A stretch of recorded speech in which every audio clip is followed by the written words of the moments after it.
commencer par vous parler ce matin d'un événement absolument extraordinaire qui s'est passé au temps de Jésus, bien entendu. C'est Jésus qui marche sur les eaux. Et on se rappelle que quand Jésus a marché sur les eaux, les disciples étaient en train de ramer. Puis ils ramaient. Puis le vent était contre. Puis ils ramaient, puis ils ramaient, puis ils ramaient. Puis ça n'allait pas bien. Qu'est-ce qui s'est passé quand ils ont vu Jésus? Vous rappelez-vous de cette histoire-là? Oui. Quand ils le virent marcher sur la mer, ils crurent que c'était un fantôme et ils poussèrent des cris. Ouah! Ceux qui dormaient sont réveillés.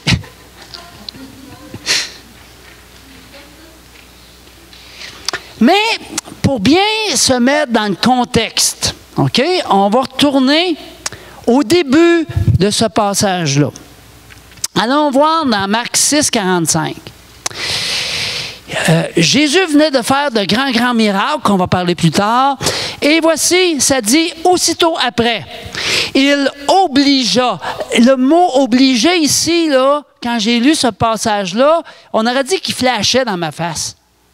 J'ai dit, il a obligé ses disciples à monter dans la barque. OK. Ça m'a amené un certain questionnement. Donc, il obligea ses disciples à monter dans la barque et à passer avant lui de l'autre côté vers Bethsaïda, pendant que lui-même renverrait la foule. Alors, quand j'ai vu... Là, j'ai demandé au Seigneur, c'est quoi? Pourquoi tu as obligé tes disciples à monter dans la barque? J'imagine que c'est parce que les disciples voulaient rester avec Jésus. Puis ils avaient vu tellement de miracles de Jésus qu'ils ne voulaient plus le quitter. Mais qu'ils pensaient aussi qu'ils étaient... Je pense qu'ils croyaient qu'ils étaient dépendants de Jésus. Mais ce n'est pas ce que Jésus... C'est-à-dire que, oui, on est dépendant de Dieu, oui, mais le Seigneur nous appelle à faire confiance à lui, même si on ne le voit pas. OK? C'est ça que je veux arriver à... Ça fait que... On imagine qu'ils sont dans la barque, ils ferment pour faire avancer la barque à contre-vent. Et là, ils voient une personne qui marche sur les eaux. C'est spécial, là. OK? T'imagines-tu, là, tu es sur le lac, là, à Pourvoirie, au domaine faunique. Puis là, ben, tu rames, d'un coup, tu vois quelqu'un qui s'en vient vers toi en marchant. Puis qui ne cale pas. Car ils le voyaient tous, le verset 50, et ils étaient troublés. Aussitôt, Jésus leur parla et leur dit, « Rassurez-vous, c'est moi, n'ayez pas peur. » La peur. Vous savez que ça, c'est l'arme, une des armes préférées de l'ennemi. OK? N'ayez pas peur. Puis il monta vers eux dans la barque, et le vent cessa, ils furent eux-mêmes tous stupéfaits et remplis d'étonnement. Dans Matthieu, on a un autre élément qui se rajoute à cette histoire-là. Allons le voir. Dans Matthieu 14, 30, on se rappelle que notre ami Pierre, quand il a vu Jésus, quand il a reconnu que ce n'était pas un fantôme, il a dit à Jésus, « Fais que moi, je m'en vais te rejoindre. » Puis, il a débarqué dans la barque, puis il s'est mis à lui avec... à marcher sur les eaux. C'est pas n'importe quoi, là. Alors, ça dit, mais voyant que le vent était fort, et il eut peur. Encore la peur. Alors, notre beau Pierre, lui, qui a fait déjà 4-5 pas dans l'eau, je ne sais pas combien, là, il eut peur. Et comme il commençait à enfoncer, il s'écria, « Seigneur, sauve-moi! » Aussitôt, Jésus étendit la main, le saisit et lui dit, « Homme de peu de foi, pourquoi as-tu douté? » Moi, je marcherais 3-4 pieds là, sur une mer, je dirais j'ai la foi. Ici, Jésus lui dit, « Homme de peu de foi. » Parce que la foi, ce n'est pas la foi d'un moment, c'est la foi persévérante. Le Seigneur veut qu'on ait une foi persévérante. Vous allez dire, il est fatiguant avec ça, lui, persévérance. Je persévère. Ouais, c'est ça, pareil. Je persévère à être tannant.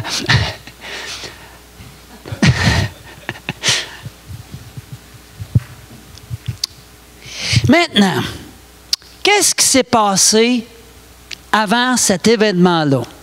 Est-ce qu'il y a quelqu'un qui peut me dire, dans le chapitre avant, c'est quoi qui s'est passé? Y a-t-il quelqu'un qui s'en rappelle? Ou vous pouvez aller voir? Il s'est passé quelque chose d'assez merveilleux et d'assez grand. Amen. La multiplication des pains. Et si vous allez voir un petit peu plus loin au verset 52 dans Marc, ça dit « Car ils n'avaient pas compris le miracle des pains parce que leur cœur était endurci. » Ça veut dire que les disciples, dans le fond, ils ne voulaient pas s'en aller dans la barque. Jésus a été obligé de les obliger. Il a été obligé de les mettre dans la barque quasiment, puis de leur donner une poussée, pour dire « Allez-vous-en donc, vous autres, je suis tanné de vous autres. Je suis tanné que vous soyez dépendants de moi. Je veux que vous ayez assez confiance pour faire des grandes choses sans que je sois là. » Vous me suivez? Et je pense que Dieu nous dit ça aussi en ce moment. Il n'avait pas réalisé que le miracle des pains, c'était à travers eux que Dieu l'avait réalisé. C'est eux autres qui distribuaient le pain, ce n'est pas Jésus. Nous autres, on pense toujours, « Ah, c'est Jésus qui a multiplié. » Oui, ben oui, je ne vous assinerai pas là-dessus. Mais Jésus a utilisé ses disciples pour les fortifier dans la foi, afin qu'en même temps qu'ils partagent le pain aux gens, eux autres ils apprennent de quoi sur la puissance de Dieu qui peut être manifestée à travers d'eux autres. Tu as le droit de dire Amen. Est-ce que vous me suivez? Amen. Fait que c'était mon introduction. J'aimerais qu'on revienne un tout petit peu sur la semaine passée. La semaine passée, de quoi on a parlé déjà, ceux qui étaient là? Du témoignage, oui. Qu'est-ce qu'on a appris la semaine passée par rapport au témoignage? L'importance d'avoir un témoignage, que ce soit un témoignage de salut. Préparez-vous. Je vous ai remis une feuille ce matin avec des questions. Et vous pouvez vous préparer un témoignage. Ce n'est pas obligé d'être un témoignage de 4h30. Ça peut être 4-5 minutes, c'est en masse. Mais préparez-vous un témoignage de différentes longueurs. Parce que si tu as 2 minutes pour témoigner, tu le prends le 2 minutes. Si la personne te laisse plus longtemps pour témoigner, bien, tu peux le prendre aussi. Mais d'habitude, le monde sont vite détournés par d'autres choses qui les préoccupent. Demander l'attention des gens, nous autres, on l'a en 2 minutes avec les fermiers chrétiens, c'est presque un tour de force. Puis il ne faut pas hésiter trop longtemps parce que la personne, qu'est-ce qu'elle fait? Elle commence à regarder ailleurs. Moi, vous dire, il faut que tu aies de la suite dans les idées. Il ne faut pas que tu laisses une porte d'entrée parce que tu perds l'attention. Ça fait que préparons-nous des témoignages pour être capables de faire un témoignage rapide qui a un impact. Demandez au Saint-Esprit de vous diriger pour avoir un impact. Préparez-vous des témoignages de guérison. Tantôt, on va le demander, là, si vous avez déjà reçu des guérisons. Je pense que presque tout le monde ici a reçu des guérisons. Vous savez, on va voir comment c'est puissant, ça, un témoignage qu'on déclare, appuyé par la parole de Dieu, un témoignage que moi j'ai vécu. Il y a une puissance là-dedans absolument extraordinaire. Qu'est-ce qui peut enterrer la voix de Dieu? Vous savez, dans notre témoignage, il faut entendre la voix de Dieu parce que Dieu nous parle, puis il va nous diriger pour pouvoir répondre exactement aux besoins de la personne en face de qui qu'on est. Qu'est-ce qui peut enterrer la voix de Dieu? On l'a vu la semaine passée. Tu sais, Rita, elle criait dans le micro pendant que... C'est-à-dire que moi, je criais dans le micro pendant que Dieu, qui était comme Rita représentait Dieu, elle essayait de me parler une voix, hein, une douce voix. Vous rappelez-vous, c'est quoi? Oui, l'inquiétude, la peur, qui crie trop souvent, ben trop fort, on n'entend plus pantoute la voix de Dieu. Parce que ça crie dans notre micro. OK. Donc, comment est-ce que la réputation de Dieu peut-elle se répandre? On a vu la semaine passée que si on écoute à la télévision, on n'entend que des mauvaises nouvelles. Et les gens ont dans leur tête que toutes ces mauvaises nouvelles-là, c'est Dieu qui les permet. C'est le même qu'on les a enseignées. Ça vient de Dieu, tout ça. Ça fait que Dieu a une réputation dans ce monde, absolument, qui est à changer. Comment est-ce qu'on peut changer cette réputation-là de Dieu qui est donnée dans notre monde ici? On l'a vu la semaine passée. C'est très simple. C'est par notre témoignage. Témoignage soit de guérison, soit d'amour de Dieu envers nous. C'est par notre témoignage qu'on peut changer cette réputation-là. Comment devenir des déclencheurs de foi autour de nous? Toujours la même réponse. Par notre témoignage. Amen. Fait que c'est simple. On reste dans le même thème ce matin.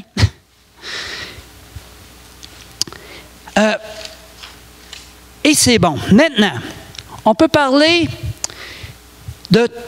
on pourrait dire de 3 éléments dans le témoignage, ou 3 types de témoignages. Ça peut être un témoignage trouvé dans un texte biblique. Ça peut être un témoignage que j'ai entendu de quelqu'un qui a reçu quelque chose, une guérison ou quoi que ce soit.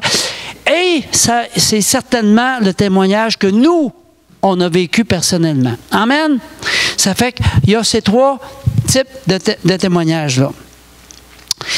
On a vu aussi que par notre audace, on peut ouvrir un nouveau chemin de surnaturel. Vous rappelez-vous comment? On a parlé d'une femme qu'on ne connaît pas son nom. Hein? Vous rappelez-vous de ce qu'on a vu à travers de ça? On a vu cette femme-là est allée par derrière toucher à Jésus. Elle a reçu sa guérison. Elle avait une perte de sang. OK? Ça doit parler à quelqu'un ici, la perte de sang. Elle avait une perte de sang, cette femme-là. Elle est allée toucher aux vêtements de Jésus. Elle a été complètement guérie. Simplement par ça. Et si vous allez un petit peu plus loin dans le chapitre d'après, on voit qu'il y a plein de personnes qui venaient simplement toucher aux vêtements et qui étaient guéries. Donc, une personne qui a eu de l'audace, elle a ouvert un chemin, puis je vous dis pas, je ne vais pas partir d'une mode qu'on va toucher le vêtement, là. C'est pas ça que je parle. Okay? Mais comprenons que quand on a cette audace-là, qu'on fait confiance à Dieu, Dieu peut ouvrir un chemin par ce que nous allons faire pour faire une guérison sur d'autres personnes en utilisant la même manière qu'il a utilisée pour moi. Est-ce que vous me suivez? C'est-tu clair? Oui? Bon. Amen. Fait que ça, c'est ce qu'on a vu la semaine passée. Fait que maintenant, on va aller vers ce que le Seigneur m'a mis à cœur aussi pour ce matin.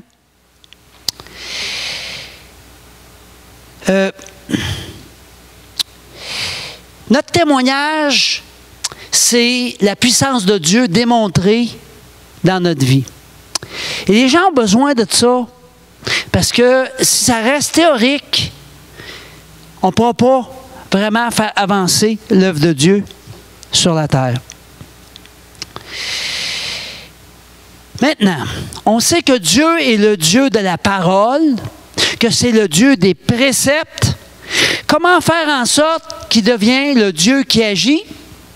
Toujours par la même réponse, notre témoignage. Ça donne envie de connaître Dieu quand moi, je donne un témoignage de ce que Dieu a fait dans ma vie. Amen? Alléluia. Dans Luc 4, 18, on l'a chanté ce matin.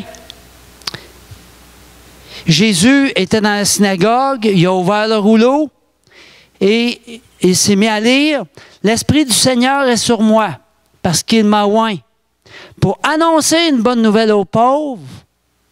Il m'a envoyé pour guérir ceux qui ont le cœur brisé, pour proclamer aux captifs la délivrance et aux aveugles le recouvrement de la vue, pour envoyer libres les opprimés, pour publier une année de grâce du Seigneur. Alors, il commença à leur dire, « Aujourd'hui, cette parole de l'Écriture que vous venez d'entendre est accomplie. » Et tous lui rendaient témoignage. Il a pris la parole, il se l'est appliquée à lui, et là, déjà là, tous lui rendaient témoignage. Ils étaient étonnés des paroles de grâce qui sortaient de sa bouche, et ils disaient, « N'est-ce pas le fils de Joseph? » Qu'est-ce que Jésus a fait par la suite? Je vais vous aider un petit peu. Guéri, il a guéri les cœurs brisés. Il a proclamé aux captifs la délivrance, aux aveugles le recouvrement de la vue. Il a renvoyé libres les opprimés. Il a publié une année de grâce du Seigneur. Il y a eu un témoignage et après, il a prouvé. Il a pris la parole, il se l'est appropriée, puis après ça, il a prouvé en agissant. Amen. Aujourd'hui, on est sous la dispensation du Saint-Esprit. C'est-à-dire que Jésus est avec nous concrètement à toutes les... je veux dire, oui, il est avec nous spirituellement, mais on ne peut pas lui donner la main. Mais il a envoyé son esprit. Et il a dit qu'on était pour faire des choses encore plus grandes que ce qu'il a fait. Alors, on est aujourd'hui appelé à faire exactement ce qu'il a dit ici. De guérir les cœurs brisés, de proclamer aux captifs la délivrance, aux aveugles le recouvrement de la vue et renvoyer les opprimés libres. Amen.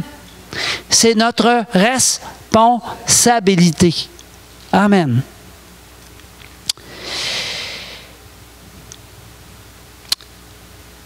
La puissance de Dieu, les miracles, les guérisons. Je peux vous garantir une affaire. Si Dieu fait des miracles et des guérisons à travers votre main, même les gens de votre famille vont croire en Dieu. C'est les pires. Moi, les gens de ma famille, là, vont vous dire, c'est à peu près les pires. Mais ici, n'est-ce pas le fils de Joseph? Mais pourtant, juste avant, on voit qu'il rendait témoignage et tout le monde était étonné. Si notre famille vient au Seigneur à travers notre témoignage, tous les autres vont venir aussi. Amen. C'est vrai pareil. Amen. Amen. Alléluia. Hébreux 2, les versets 3 et 4. Comment échapperons-nous en négligeant? Ah, là, j'arrive, tu exagères. Non, c'est la parole, excusez-moi, là. En négligeant un si grand salut qui est annoncé d'abord par le Seigneur et qui nous a été confirmé par ceux qui l'ont entendu. Dieu appuyant leur témoignage par des signes, des prodiges et divers miracles et par les dons du Saint-Esprit distribués selon sa volonté. Fait que, on a un grand appel sur notre vie. Celui d'être des ambassadeurs pour Christ. Et la manière de l'être, il y en a tellement. OK? Ce matin, on a parlé des fermiers chrétiens. C'est formidable. Moi, je suis super béni. Pendant que j'étais au kiosque de Rita, au barbecue, je vais le raconter. Là. Vous me voyez venir. Je pense que je te l'ai raconté aussi, Sylvain. J'ai vu une dame qui était complètement de l'autre bord, qui n'a pas regardé du tout vers moi, qui marchait avec des béquilles, mais péniblement. Très, très, très péniblement. On voyait qu'elle commençait à marcher avec ses béquilles. Pour moi, c'était la première fois qu'elle marchait de sa vie avec des béquilles. Parce qu'elle n'allait pas bien son affaire. Puis là, j'ai dit, ben Seigneur, je vais-tu lui parler? Je vais-tu l'accoster? Puis bon. Finalement, ce qui m'est venu à cœur, j'ai prié. J'ai dit, Seigneur, il n'y a pas de limite pour toi. Seigneur, fais ton œuvre dans sa vie. Puis, j'appelle la guérison sur cette femme-là. Hier soir, j'étais au kiosque. Puis, qui c'est que je vais passer en face? ben, en fait, elle était un peu dépassée quand je l'ai vue. Madame qui s'en allait avec ses béquilles. Elle boitait rien qu'un petit peu, là. Mais elle s'en allait avec ses béquilles dans les mains. Là, j'étais encore trop tard pour aller la rejoindre, partir à courir. Sylvain m'a dit, qu'est-ce que tu fais là? Non. Fait que là, j'ai prié encore. J'ai dit, Seigneur, qu'elle puisse reconnaître que c'est toi qui l'as guérie. Et là, moi, je vais-tu partir après? Là, elle va trouver ça bizarre, mais il n'y a pas de limite à Dieu. Nous autres, on limite. Il faut imposer les mains. Il faut faire ça. Entendons ce que le Saint-Esprit nous dit. C'est ça qui est le plus important. Parce que les manières, les façons, oui, quand on est dans un groupe comme avec les fermiers chrétiens, on a une façon de fonctionner. Et Dieu va agir à travers de ça. J'aimerais que tu racontes ton histoire de la madame qui a été guérie à travers le témoignage. Ah, OK. Ouais. Si tu te souviens, tu m'as raconté ça au Oui. En fait, c'est un homme.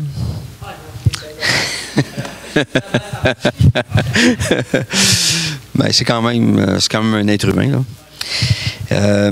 Donc, c'est un homme âgé qui est venu à notre kiosque et puis et un bénévole lui présente le message de l'Évangile lui a présenté le message de l'Évangile, lui donne un petit pamphlet explicatif des 5 couleurs qu'on donne à chacun à qui on présente l'Évangile et lui dit aussi qu'il y a une petite prière qu'il peut faire pour demander pardon à Dieu pour ses péchés puis accepter Jésus dans son cœur comme son sauveur. Alors, et voilà, pas plus que ça. Le monsieur est parti et rendu chez lui, il a fait tout ce que je vous raconte là. Le monsieur nous a raconté ça l'année suivante lorsqu'il est revenu au kiosque. OK? Donc, le monsieur est parti avec le petit pamphlet et a fait cette prière de tout son cœur chez lui, à tête reposée. Et une chose que nous ne savions pas, que nous avons su l'année suivante, justement, lorsqu'il est revenu au kiosque pour nous raconter cette histoire, c'est que ce monsieur avait le cancer à un stage passablement avancé. Et lorsqu'il a fait cette prière, pour se réconcilier avec Dieu, recevoir le salut dans son cœur, eh bien, surnaturellement, Dieu l'a guéri. Il a senti une puissance l'envahir dans son corps et il est retourné chez lui. Il le savait qu'il y avait quelque chose de spécial qui venait de se produire. Il est allé voir son médecin. Son médecin lui a confirmé qu'il n'avait plus de cancer. Donc, et ce monsieur, nous, on ne savait rien de ça, là. On n'a pas prié pour lui, on n'a pas rien fait pour lui à part lui avoir présenté l'Évangile. Et c'est ce monsieur même qui est revenu au kiosque l'année suivante, qui a reconnu le bénévole qui lui avait partagé l'Évangile et il lui a tout raconté ce qui est arrivé. Ça, là, tu sors tout là, encouragé un peu. Amen. Alléluia. Est-ce qu'on donne une bonne main d'applaudissement à notre Dieu? Alléluia. Wow! Amen, amen, amen. La personne qui écoute un témoignage, peu importe, qui entend parler de Dieu, il va être saisi par Dieu. Et ça va augmenter sa foi.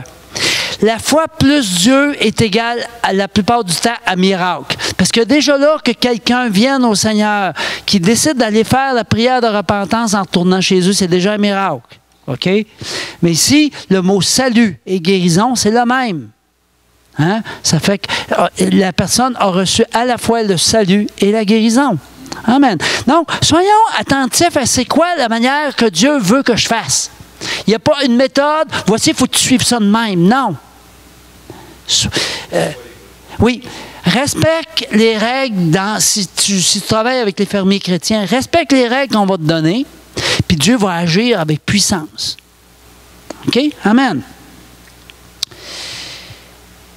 Vous savez que les témoignages n'ont pas de date de péremption. Je disais ça aussi la semaine passée. Tu peux répéter ton témoignage souvent. Et ce matin, je voudrais vous donner un des témoignages de ce que Dieu a fait dans ma vie. Puis en même temps, vous allez recevoir des guérisons, ceux qui ont le même type de problème.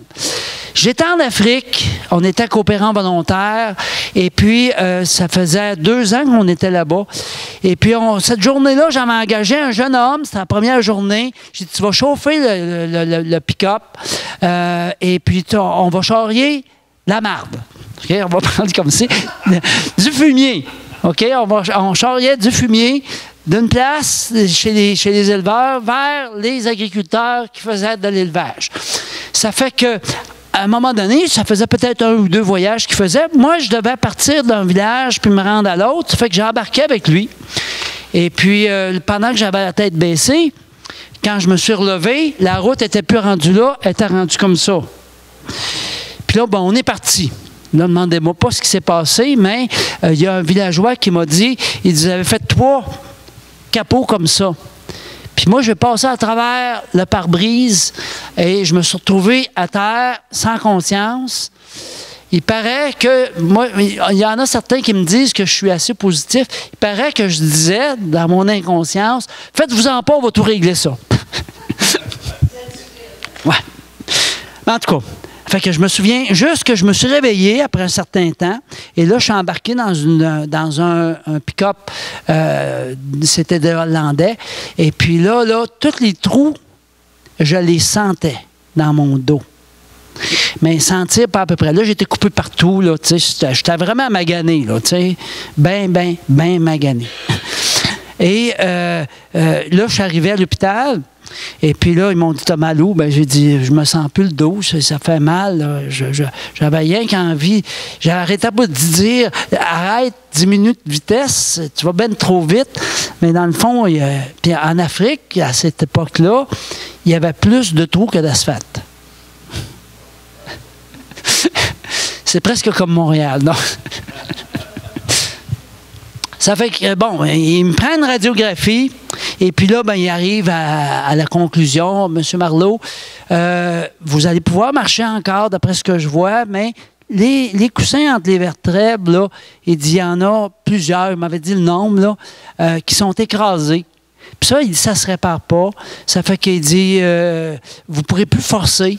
Mais, bon, c'est ça. Ça fait qu'il me montre la radiographie. Ça fait que j'avais la radiographie en Afrique. Fait que moi, j'étais un jeune croyant. Ça fait que, bon, je me suis confié dans le Seigneur. Puis, on a prié là-dessus. Seigneur, si tu veux, on priait de même dans le temps, tu sais. Bon, on espère avoir la guérison, point final.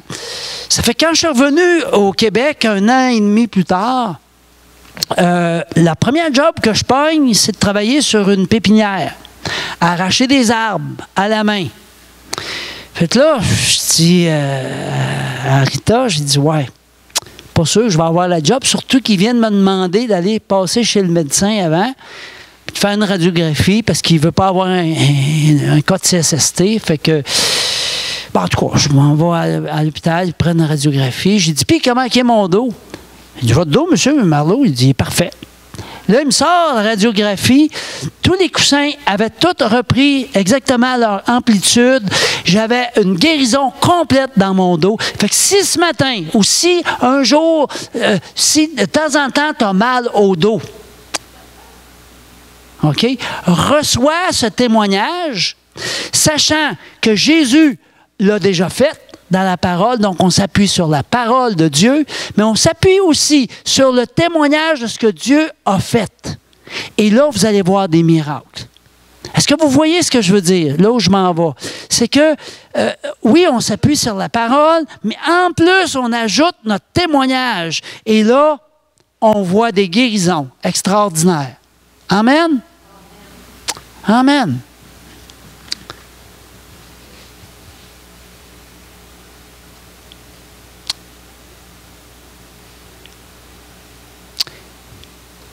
Ça fait que, dans le fond, notre témoignage peut servir de canal de puissance de Dieu pour la guérison. Oui, ton témoignage peut servir de ça. Puis c'est pour ça que Dieu veut te guérir, parce qu'il veut que tu utilises ce témoignage, ton témoignage pour ça. Si tu résistes en disant « Oh non, moi je ne témoignerai pas, moi je ne suis pas à l'aise », bien, peut-être que si tu dis au Seigneur « Oui, je suis entièrement à toi et je vais faire tout ce que tu me demandes », tu vas peut-être voir encore une fois une grande guérison dans ton corps. Ça ouvre, j'ai envie de dire, un vortex entre le ciel et la terre, qui fait en sorte que la puissance de Dieu vient sur les personnes pour qui on prie quand on témoigne de ce que Dieu a fait dans notre vie. Le Seigneur utilise des êtres humains, mais il va utiliser particulièrement celui qui a reçu une guérison pour que l'autre qui a le même problème que toi puisse recevoir aussi sa guérison. Là aussi, vous avez le droit de dire Amen. Amen. Et c'est à ce moment-là que la réputation de Dieu se répand. Amen. Là, ça change la manière que les gens voient Dieu.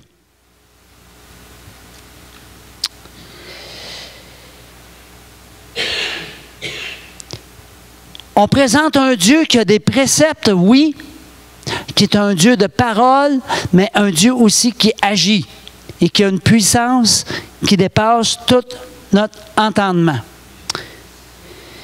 C'est un Dieu qui a des solutions créatives. Amen. Des fois, nous autres, on veut le mettre en boîte. « Ah, il va faire ça de même. » Non. Laisse-les donc faire, là. C'est lui qui sait comment il va faire. Moi, j'ai appris avec le temps que l'argumentation, ça ne donne pas grand-chose. Maryse le disait la semaine passée, qui est allée dans une réunion où tout le monde argumentait. Bon,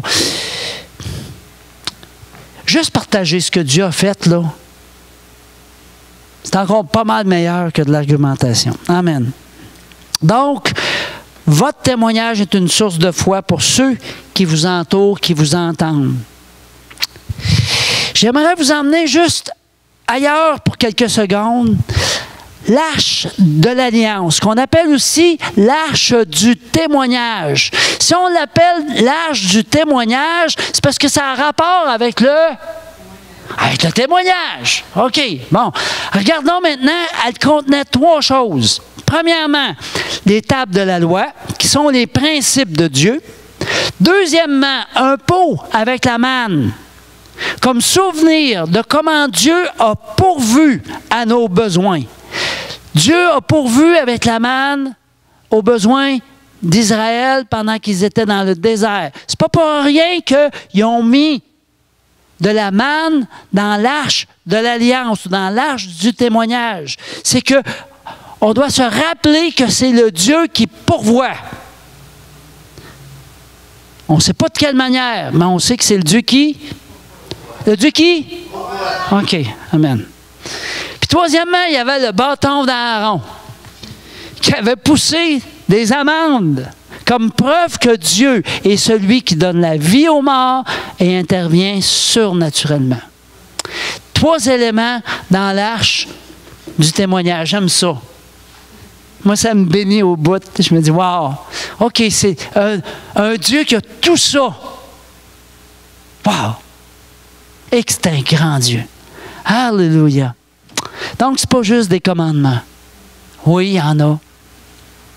Mais quand le témoignage est ajouté à la parole, ça devient quelque chose de vivant, puis du bâton mort sort des amandes et des bourgeons, puis des fleurs.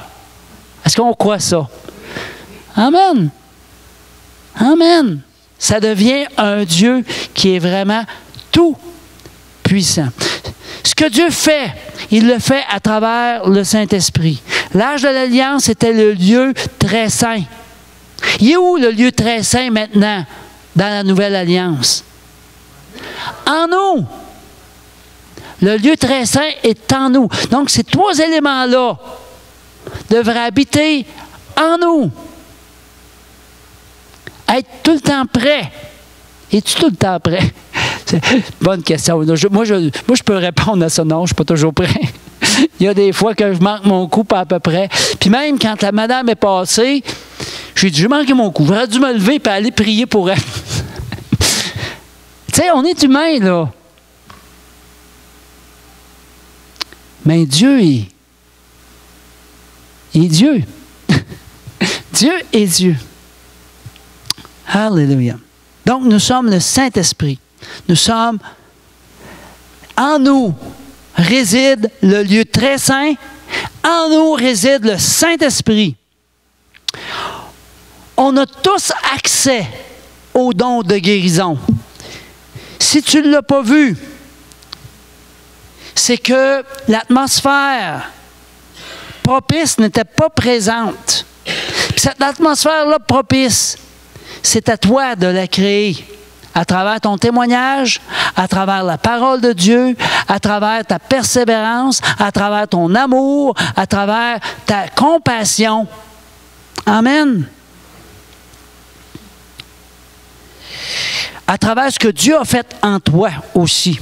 Nous croyons qu'il peut faire encore des miracles aussi grands que ce qu'il a fait. Et il va passer à travers de toi. Toi.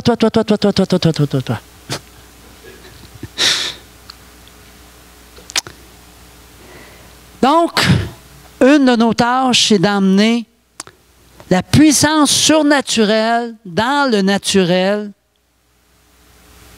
par l'audace. Ça prend du front. Parce que des fois, le Seigneur, le Saint-Esprit va te demander de faire quelque chose que ça ne te tente pas.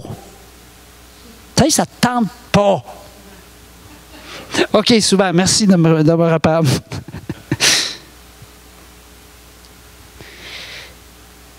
Donc, on crée une ambiance de foi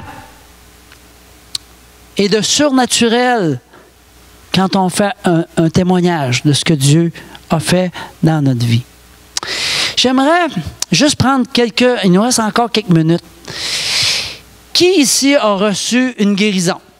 Simplement me dire, OK, c'est quoi ta guérison? Moi, c'est le cancer de l'épiglotte, dans la gorge de clapet. OK. C'est ça qui a été guéri. Parce qu'il y avait de passer par toutes la radiographie puis tout, là. Ils m'ont demandé, ils ont dit quel docteur que tu veux, qui en voulait dire. Il y avait un devant moi, mais j'ai dit, moi, le plus grand docteur que je peux avoir, c'est Dieu. J'ai dit, c'est lui qui va me guérir. Fait que les affaires n'ont pas été bonnes, c'est celle d'en haut qui m'a guéri. Amen. Est-ce qu'on donne encore une bonne main d'applaudissement? J'aimerais juste dire ici, est-ce qu'il y a quelqu'un qui a un problème de l'épiglotte ou de la gorge? Est-ce qu'il y a quelqu'un ici qui a un problème comme ça ou que ça peut arriver, que vous savez que ça arrive régulièrement, peut-être que vous ne l'avez pas un matin? Il n'y a personne? OK. Bon. J'ai Lisette ici qui veut partager, puis après ça, j'ai Nicole. Ça fait que, voyez-vous qu'est-ce que je fais là? Je vous permets de témoigner. Puis après ça, s'il y a quelqu'un qui a le même problème, bien, la personne qui a reçu la guérison va prier pour la personne. Est-ce que vous voyez là, ce que je suis en train de faire? Tu ne savais pas, hein? Ben, moi, je pense que j'ai jamais partagé ça ici dans l'Assemblée, mais j'ai été guérie de l'acouphène. Je ne sais pas si vous connaissez tout ce que c'est, l'acouphène, mais c'est tannant. Puis je sais qu'il y a un frère dans l'Assemblée qui vit ça. Puis ça a duré 6 mois, mais j'avais une foi enfantine. Donc, j'ai demandé à Dieu la guérison. Puis après 6 mois, ça a été fini, puis c'est jamais revenu. Amen. Fait que Lisette, elle va prier pour Alain. On sait que c'est Alain. On va tous prier pour Alain. Mais on va laisser Lisette, tu vas prier pour lui. OK. Il n'est pas là, Alain? Il n'est pas là. Il est descendu, je pense. Bon. Mais c'est pas grave. OK. On va prier pour lui. On sait qu'il y a ce problème-là. OK. Dieu Tout-Puissant, oui, tu es le Dieu surnaturel. Tu es le Dieu qui accomplit des choses qui sont impossibles pour l'être humain, mais toi, tu peux tout. Et je te demande, au Père, de poser ta main ou ton doigt dans les oreilles de mon frère, Alain. Je sais qu'il souffre énormément de ce problème. Puis il n'y a rien d'impossible pour toi, Père. Donc, je réclame ton onction dans ses oreilles, ta puissance dans ses oreilles. Et je crois que la guérison va venir de toi. Parce qu'il n'y a pas plus grand médecin que toi. C'est toi qui as formé tout ce que ses oreilles comprennent.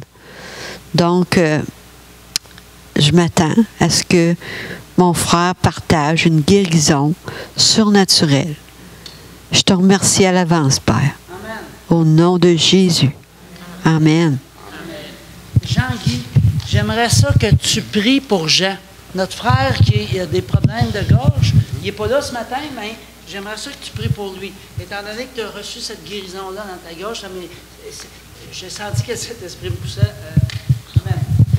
Éternel, par la foi que tu as mis en moi, je réclame que pour Jean, tu puisses souffler son corps, Amen. sa guérison pour la gorge, Amen. afin que ton onction qui se répand sur lui puisse être l'objet d'une guérison complète. Amen. Seigneur Jésus, toi qui as tout fait, qui as donné la vision aux aveugles lorsque tu es venu sur cette terre, qui a guéri des extrapiés, qui a ouvert les yeux de ceux qui étaient aveugles. Moi, je crois que tu peux guérir mon frère parce que tu l'as dit et tu l'as dit dans ta parole. Et je sais que tu n'es pas un Dieu menteur, tu es un Dieu guérisseur, un Dieu qui sanctifie et qui multiplie à chacun selon sa demande. Père Céleste, par Jésus-Christ ton Fils et ton Esprit Saint, bénis mon frère Jean. Je te le demande au nom de ton Saint-Fils Jésus. Amen. Amen. Alléluia. Merci. Père Céleste, je veux te remercier en premier pour déclarer que ta parole est vivante. J'ai fait un déménagement dans les derniers 6 mois, nerf sciatique bloqué aller-retour. Et je demandais à Dieu que les gens arrêtent pour descendre les boîtes de ma place. Et je viens de voir un miracle hier qui m'est arrivé. J'avais le meuble d'ordi, vous l'avez défait, vous savez comment il est gros. J'avais à le lever, puis le virer de bord, puis j'avais bien des boîtes dans. J'ai dit, Père, au nom de Jésus, je te demande de venir ta puissance, de mettre ta puissance sur mes reins, sur mon dos, dans mes jambes, mes bras. Je suis seule, il faut que je le fasse, parce que le gars, il vient pour le câble le 11, mardi. Puis j'avais confiance. Puis je chantais, gloire à Dieu, tu es merveilleux. Ben, je l'ai levé. Ça, c'était hier. Mais à matin, j'avais 7 bacs à rentrer qui étaient entre les deux parties, là. Puis j'ai dit, Père, j'ai dit, si tu fais comme hier, tu me renvoies ta puissance. Moi, elle est rentrée. J'étais en pyjama, pas en pantoufle. J'ai rentré les sébacs tout seul. Fait que gloire et louange à toi, Père d'amour, ta puissance sur nous quand on le demande. Tu nous dis, crois pas 99%, crois à moi 100%. Tu m'as dit, persévère et tu verras ma gloire. Et depuis que je suis à Saint-Malachie, je vois sa gloire. Amen, amen. Est-ce qu'il y a quelqu'un ici qui a mal au dos, un nerf sciatique? OK, lève-toi. Oui, dos. Amen. Lève-toi. Est-ce qu'il y en a d'autres qui ont mal au dos? Ça fait un mal de dos que vous n'avez pas maintenant, mais qui revient à un moment donné. Bon, on va écouter. Amen. Nicole, vas-y, lève-toi, Sylvain. On va prier pour vous. Père, je viens te demander au nom de Jésus. Tu vois tes enfants, Sylvain et Carl, qui sont pris du mal que moi j'avais et que tu m'as délivré, Père, par ta puissance. Je te demande au nom de Jésus, rapidement, immédiatement, les libérer pour toujours au nom de Jésus, car tu es le puissant, le Dieu qui accède à toutes nos demandes faites avec le cœur sincère. Et tu vois ces âmes, ces hommes, ils sont bons, ils t'aiment, Seigneur, et manifeste-toi dans leur dos. Et qu'ils combattent l'esprit du mal qui veut qu'on plie, mais lui, il veut nous relever la tête et nous faire marcher droit. Amen. Amen.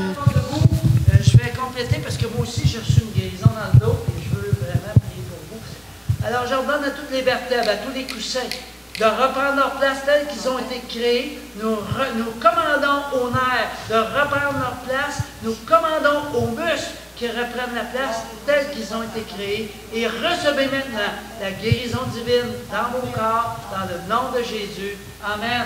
Amen. OK. Moi, c'était pas physique, c'était émotionnel. Donc, des émotions de peur, de colère, de culpabilité, de honte. Alors, je ne sais pas s'il y en a qui ont ça ici. Alors, je pense qu'à tous les niveaux, on a peut-être un petit quelque chose. Et j'aimerais implorer le sang de Jésus, celui qui est venu pour nous guérir de tous nos problèmes. Sang de Jésus, tu es sur chacun de nous. Tu nous libères de cette peur, Seigneur, qui n'est pas la tienne. On sait que c'est l'œuvre de l'ennemi. Toi, tu nous donnes la paix, Seigneur, et j'invoque le shalom sur chacun de nous. Seigneur, je te prie de nous aider à gérer notre colère, Seigneur. Si on a de la colère, qu'on puisse la libérer le soir même, Seigneur, comme ta parole nous le demande. Seigneur, je te prie pour ces sentiments de honte et de culpabilité qui ne sont pas les tiens, Seigneur. Il y a des bonnes culpabilités, mais il y en a des fausses, et c'est celle-là à laquelle je m'adresse. Seigneur, tu nous aides à nous apprécier tel que tu nous as créés dans notre identité propre, Seigneur, et tout sentiment de honte, de peur, de culpabilité, de colère, tu nous aides, Seigneur, à recevoir la maîtrise de toi, la maîtrise de l'Esprit qui est le fruit de ton Esprit. Dans le nom de Jésus. Amen.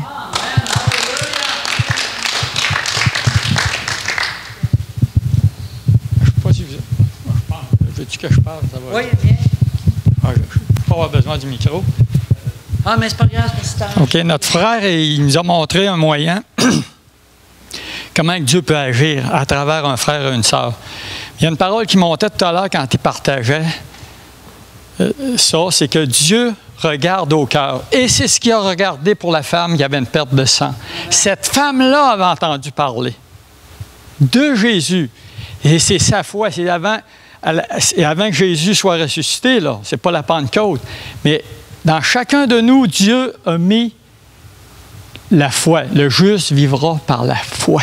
Amen, c'est sa parole. Puis il a demandé tout à l'heure s'il y a quelqu'un qui a eu une guérison. Cette femme-là est allée parce qu'elle s'est dit, si je vais, puis je peux le toucher tout seul. C'est sa foi qui l'a guéri. Puis Jésus il a dit, parce que quand elle s'est retournée, il dit, ta foi te guérit. Amen. Puis ça, vous avez toute cette opportunité-là en tant qu'enfant de Dieu. Je vais vous conter comment Dieu m'a guéri. Je travaille sa construction, il est 7h moins quart du matin. Il fallait faire une dalle, il fallait planter des dalles de fer d'une dalle. Des dalles de fer, c'est des bouts de fer, puis on rentre ça avec une masse. Puis là, ça pressait qu'il arrivait à 7h. Fait que là, normalement, on a une grosse masse. Là, on n'avait pas, j'ai pris une grosse hache. Ça fait que, je vais parler, vous allez m'entendre. Je vais être capable. OK. Ça fait que je commence à rentrer des dalles comme d'habitude. Mais là, je manque mon coup parce qu'une grosse masse, c'est l'air de même. Puis là, l'autre, c'est ça de l'air. Bam! C'est la cheville. Là, on fait comme on réagit. OK. Là, je continue à endurer mon mal avec la bottine pour continuer parce que là, à 7h30, ça arrivait, il fallait couler. Là, je disais, Seigneur, enlève-moi ça, ce mal-là. OK. À 8h, là, je montais, je m'occupais de des camions puis une pelle. Là, j'arrivais là. Là, ça faisait mal. Là, j'ai réussi à ôter j'essaie d'ôter ma bottine. Je me tenais sur le bord du pick-up pour essayer de me mettre le pied à terre, puis ça faisait mal. Je ne sais pas s'il y en a qui sont fils de cultivateurs, mais quand un chien se faisait faire mal, passer sur une patte avec un tracteur, on le voyait tellement, il ne voulait pas se mettre la patte à terre, puis j'étais comme ça, là. Puis nous autres, sa construction, il faut que tu déclares. Mais là, je ne déclarais pas. Là, je me confie en l'Éternel. Amen. Le grand je suis dans l'Ancien Testament, quand Moïse les a demandé, s'il te demande qui je suis, je suis l'Éternel qui te guérit. Amen. Amen. Là, il dit, Père, il faut que tu guérisses. Et là, tu avais le combat. Là, dans le combat, vas-tu le dire ou je ne le dirai pas, mais je voulais. Là, OK. Là, on est rendu 8-9 heures. Je rouvre ma bottine. J'ai réussi à détacher. Alors, je regarde, c'était rouge. Je savais quand tu te cognes, mais je suis de même, là. Puis là, il fallait que je m'occupe. J'avais un laser, il fallait que je coach la gang.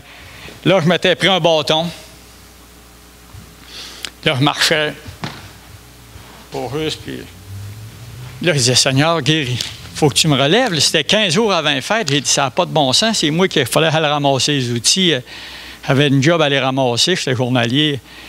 Tu ne peux pas me laisser de même. Puis là, il disait, Amen. Frères et sœurs, une chose qui est merveilleuse qu'il faut que vous sachiez, il faut être intime avec le Seigneur, comme tu es intime avec ta femme, comme vous êtes intime. Je disais, Seigneur, tu sais, là, durant le temps des fêtes, je voulais aller couper mon bois. Ça, c'est l'intimité. Là, je vous compte tout, là. Je compte mon intimité avec Dieu. Là, il disait, il faut que tu me guérisses. Guéris-moi, Seigneur. Amen. Puis j'avais lu le livre de William Guichot, La 4e dimension, pour ceux-là qui l'ont lu. Puis là, je te tenais ça collé.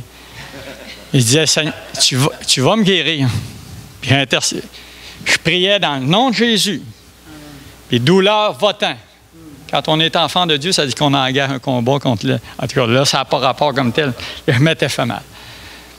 Ça fait que là, rendu à midi, j'étais encore comme ça. Là, je disais, Saint-Esprit, il faut que tu me guérisses ça. Puis je ne lâchais pas. Frères et sœurs, quand l'Esprit de Dieu, je le partageais à mon frère, je vais le partager encore parce qu'il faut l'entendre. L'Esprit de Dieu rend témoignage à notre esprit que nous sommes enfants de Dieu. Mais l'Esprit de Dieu parle à notre esprit. Gloire à Dieu, il habite en nous. Puis à 3 heures, je ne lâchais pas, je disais, il faut que tu me guérisses, Seigneur. Il faut que tu me guérisses, tu sais. Puis là, je lui parle. À 3 heures de l'après-midi, tout à coup, l'Esprit m'a dit, t'es guéri. Amen. Là, j'ai dit, merci, Seigneur. Mais là, je boite encore. Mais là, ça s'améliorait. Je commençais à être capable. À midi, comme je vous l'ai dit, vers 9-10 heures, je n'étais pas capable de me porter sur le pied. Je faisais juste toucher à terre. Ça faisait mal. Je te donne l'exemple. Puis en tout cas, là, tout à coup, l'Esprit me parle. Ça, c'est merveilleux, frère. C'est la voix de l'Esprit. Il faut l'entendre. Là, il dit, tu l'as, ta guérison. Qu'est-ce qu'on fait dans ce temps-là, frère et sœur? Merci, Seigneur. Amen. Là, je disais, merci, Seigneur, c'est correct, je l'ai, je sais que je suis guéri. Quand je suis arrivé chez nous le soir, là, ça s'est amélioré en finissant la journée. J'ai fini peut-être 5h, 5h30. Quand je suis arrivé chez nous, le soir, là, je montais la marche d'escalier. Quand tu te fais mal, ben, tu montes une à la fois. Tu ne fais pas forcer ta jambe. Ma femme, quand elle est arrivée en haut, elle dit, c'est quoi que tu as? J'ai rien, ma femme. Tout va bien. Et rappelez-vous, frères et sœurs, en tout cas, la veuve de Sarepta, tu sais qu'elle est son enfant. Tout va bien. La parole de Dieu nous est donnée pour qu'on... J'ai dit, ma femme, tout va bien, c'est pas grave. Là, j'étais capable de marcher, puis là, j'y compte un peu. J'ai dit, le soir, quand je me suis couché, les couvertes, juste la pesanteur des couvertes, le pied, la cheville, il fallait que je fasse attention parce que le lendemain matin, mais je l'avais à guérison. Je disais, Seigneur, c'est pas grave, demain, ça va être parfait. Le lendemain matin, quand je me suis levé, j'étais pareil comme que je me lève à tous les matins, j'avais rien. J'allais ramasser du stock dans le clocher de l'église à Beauceville. Il fallait que je monte une échelle de 20 pieds d'eau. Quand tu t'es fait mal une cheville que tu n'es pas capable de marcher. L'Éternel Dieu avait fait son œuvre, frère et sœur, mais ça, il est capable de le faire. Là, c'est quand, tout à l'heure, je disais, Dieu regarde au cœur. Dieu, il a regardé à la femme qui avait une perte de sang depuis 10 ans. Elle est allée, puis elle s'est dit, si je peux juste toucher son vêtement. Là, c'est notre foi qui est agissante. Mais il y a la foi, comme mon frère vient de partager, quelqu'un reçoit une guérison. Mais c'est un autre moyen, c'est pour ça que je voulais le partager. Dieu regarde au cœur. Si vous êtes après Dieu comme un enfant, merci Seigneur, Père, je le veux. Qu'est-ce qu'il a dit qu'il allait faire? Il va nous le donner. Demandez, vous recevrez. Cherchez, vous trouverez. Amen. Tout ce que vous demanderez en priant, croyez que vous l'avez reçu et vous le verrez s'accomplir. Amen. Tout, c'est quoi ça? C'est tout. C'est le grand « je suis ». Oui, amen. Ça se dit bien, mais quand il faut le mettre en pratique, c'est un petit peu plus dur. Que vous voulez partager, ça a pris un peu plus de temps, mais il ne faut pas lâcher, il faut se tenir. Puis il y en aurait d'autres, mais c'est... Mais restez 2 minutes. Je veux juste attirer votre attention sur quelque chose. Les circonstances étaient encore présentes, il y avait encore mal. Ouais. Mais le Saint-Esprit lui avait dit qu'il était guéri. Fait que plutôt que de continuer à dire « aïe aïe », Il a dit merci. Et ce qu'on déclare, quand le Saint-Esprit nous l'a dit, bien, ça va s'accomplir. Et c'est pour ça qu'il l'a vu s'accomplir aussi. Amen. Bon, j'aimerais que tous ceux qui ont eu un accident, soit d'auto, quoi que ce soit, puis que vous avez encore mal suite à cet accident-là, levez-vous. Ceux qui ont mal à une cheville ou à un pied, levez-vous. Amen. Mon frère, tu vas prier. Amen. Père éternel, on vient de partager que tu es un Père qui guérit ceux qui regardent à toi, Seigneur. On a juste à lever nos yeux vers toi, Seigneur, et mettre notre foi, Seigneur. Croire, Seigneur, en ta parole, parce que ça dit que ta parole est vivante, puis tu es venu nous donner la vie, et la vie en abondance, Seigneur. C'est toi qui nous donne la vie, Seigneur. C'est toi qui répands, Seigneur, ton onction de guérison, comme mon frère partageait tout à l'heure, que les gens ont partagé. Mais Père éternel, que quand ils rencontreront des difficultés dans leur vie, peu importe la difficulté, grande ou petite, tu es l'Éternel qui nous guérit. C'est ça que tu as dit dans l'Ancien Testament. C'est ça que tu as dit aux enfants d'Israël, c'est ça que tu nous dis, parce qu'on est tes enfants. Tu es le grand je suis, tu es l'Éternel qui nous guérit. Que ces paroles-là soient inscrites dans leur cœur, Éternel. Et quand les moments de difficulté arriveront, qu'ils puissent regarder à toi, saisir la parole, la recevoir et recevoir la guérison que tu veux nous donner. Parce que tu es notre Père, tu es bienveillant pour nous, tu nous aimes. Et ton Fils a payé le prix à la croix. Son sang a coulé pour qu'on soit guéri. C'est ta parole. Père, dans le nom de ton Fils, on a prié. Amen. Amen. Merci. Amen. Alléluia. Amen. Peu importe la souffrance que tu as, nous invoquons le grand Dieu. Nous invoquons le Dieu qui guérit afin que tu reçoives pleine guérison, peu importe ce que tu vis. Alors reçois maintenant, on est dans une atmosphère de la présence de Dieu et je vois que aussi Dieu agit avec puissance. Il y a une porte ouverte, il y a un vortex d'ouvert ici, de la puissance de Dieu qui descend sur chacun de nous. Chacun de nous, nous recevons la guérison dont nous avons besoin. Je te remercie, Seigneur, pour ta présence ce matin. Je te remercie pour tes enfants qui ont été obéissants et qui ont partagé, pour notre frère et notre sœur qui ont fait la louange aussi. Je te demande de nous bénir, Seigneur, et de bénir cette œuvre des fermiers chrétiens au barbecue de Saint-Anselme. Par Jésus, je te prie. Amen. Soyez bénis abondamment et marchez dans la foi à la guérison. Mais pas juste la guérison, mais dans la foi.